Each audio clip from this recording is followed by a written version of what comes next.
Je vais passer la frontière, mais il paraît qu'il n'y a plus de frontières. Donc, non, c'est vrai. Merci beaucoup, Patrice. Et maintenant, l'actualité des expositions assez bien. On met à l'honneur dans cette exposition de jeunes photographes. Money, money, money must be found. Money, money, money, always Ça, sunny. c'est la version de Meryl Streep. Dans Mamma Mia, dans le film. Hein.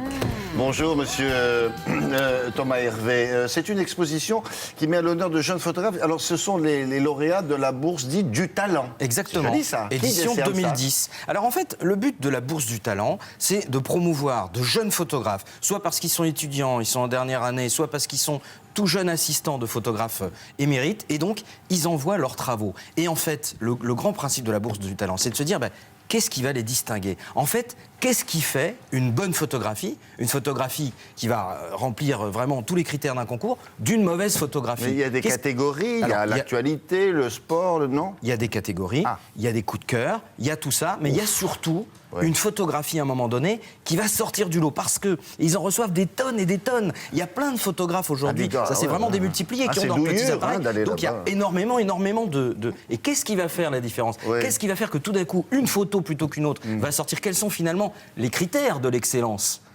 Eh bien, c'est ce qu'on a essayé de déterminer dans cette visite guidée. Critères de l'excellence, Oui, les on dirait critères du d'excellence. Henri-Jean Servat. Oh. Est-ce que je le prends comme un compliment?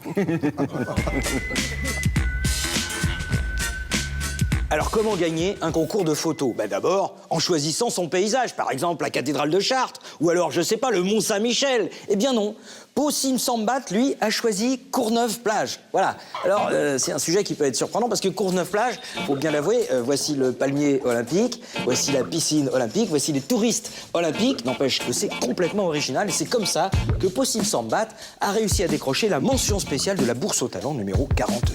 It's the story of Michael and me. On peut aussi décrocher un prix en choisissant un sujet particulièrement sensible. Tenez, les mineurs en prison. Le problème des mineurs en prison, c'est qu'on peut pas montrer leur visage. Non, sinon vous imaginez, pour la réhabilitation, oh dis donc, j'ai vu ta grosse tête de tolard, en gros, en 4x3, là, dans les couloirs de la très grande bibliothèque de France. Ça la foutrait mal. Donc Dorothy Shoes leur a demandé de tracer leur autoportrait sur une feuille de papier et de s'en servir comme masque. Et résultat, le résultat, il est là. Vous avez la lauréate de la Bourse du Talent numéro 42.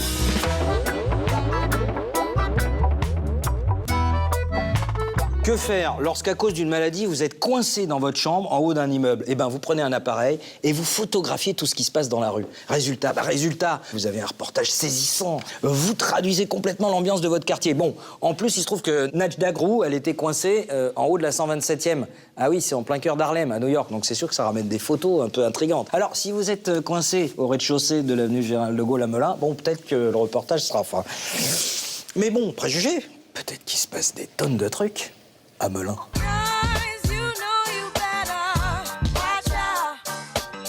L'invité de la Bourse du Talent 2010, c'était la Chine. Et ici, vous avez le travail de Di Jinjun, qui utilise un procédé développé au 19e siècle, le collodion humide, pour représenter la jeunesse actuelle. Et en fait, qui permet de donner cette impression de photo tout droit sortie du 19e siècle, avec des gueules qui, elles, sont terriblement 20e siècle. Ah oui, parce que là, le gars, il a vu De Niro, c'est clair. Et au Talking to Me.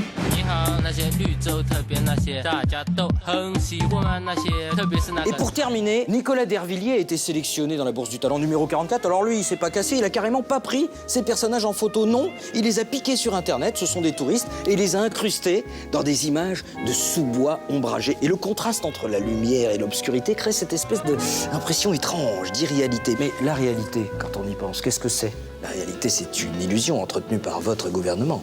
Une illusion entretenue par votre télévision, par Télématin, par William Lémergie, qui, selon mes informations, serait un Vénusien. Un Vénusien venu de Saturne.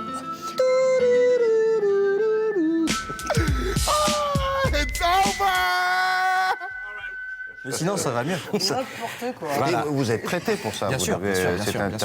La Bourse du Talent, vous avez vu tous ces jeunes talents. Faut y aller à la très grande bibliothèque de France, sur le site de France. Vous avez un mois devant vous.